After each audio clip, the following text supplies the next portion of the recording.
In this video, I'm going to show you how we can use this wrapping wire or wrapping wire to interconnect circuits. The common way for us to connect circuits is by using these DuPont jumper wires. And if you have some kind of circuit board like this and a microcontroller like this, which is an ESP32, what you do is you plug this connector from, let's say, from this point up to this point. This is very common and you will actually see this most of the time, but I hate this. I don't like this method because I experienced some headache on this. Let's see, if you have this kind of interconnectivity, then it wobbles around. Sometimes it breaks here, so it's not really good. It's not a stable connection.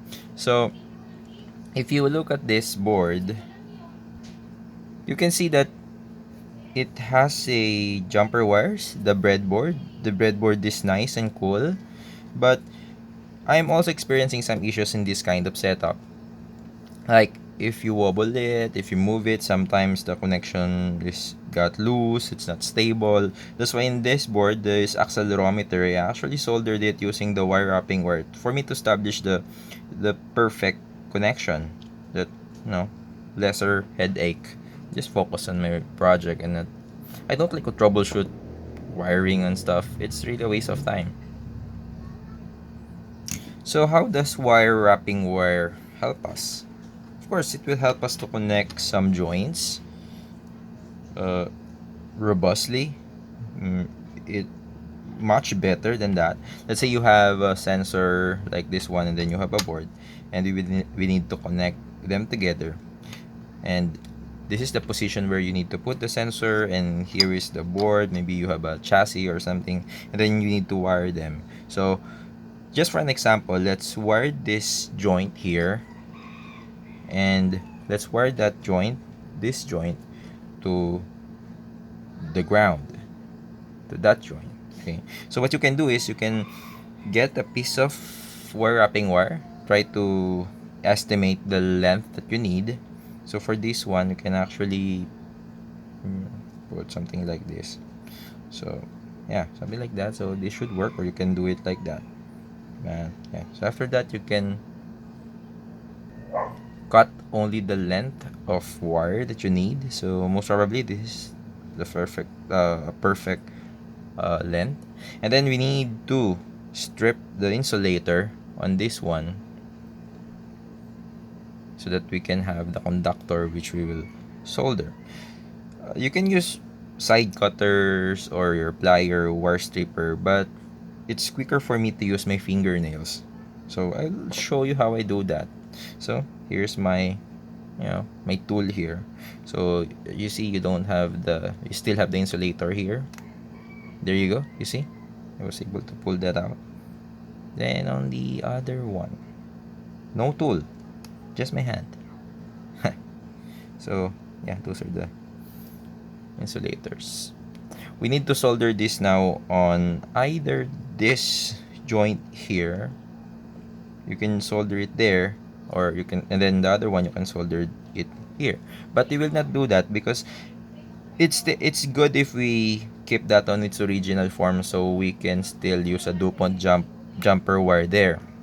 So what we will do is we will solder this directly on this joint, and this one at the back here.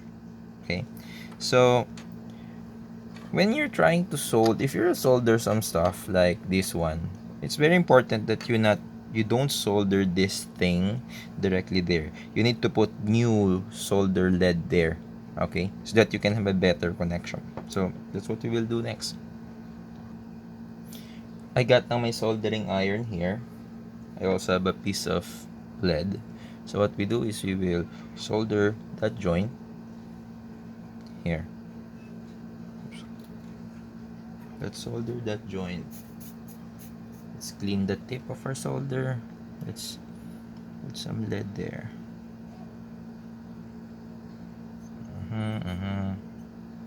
Good. So there's a new lead there. Because of that, we can easily solder this.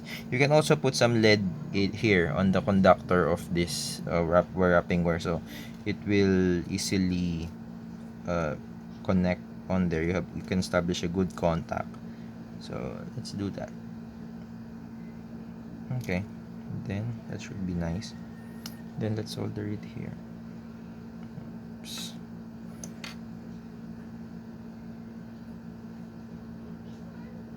There you go. I think it's a perfect solder. Let's see. Oops. There you go. It seems to be a nice joint there. Okay, the next one is we will solder the other end here to that joint. Okay, so again, the same method on what we've done on this board. We'll do the same here as well. So we get a soldering iron, put that here and there. There you go. And then we put some lead here. Okay, so we will now put it here, and then I think we got a good setup here, a good solder. So the ground now there, the ground here is now connected to this joint. So you can now do the rest on the wire, on the pins, and then let's say you plug this on your computer and then you use the sensor, then it will work. This is a more secure connection. You can secure it using a hot melt glue or whatever, tape or something. If it's on the chassis, if it needs to be closed, then you can do that close as well. So yeah, if this video seems good and if it helps you, please hit the like button and subscribe the channel. So thank you.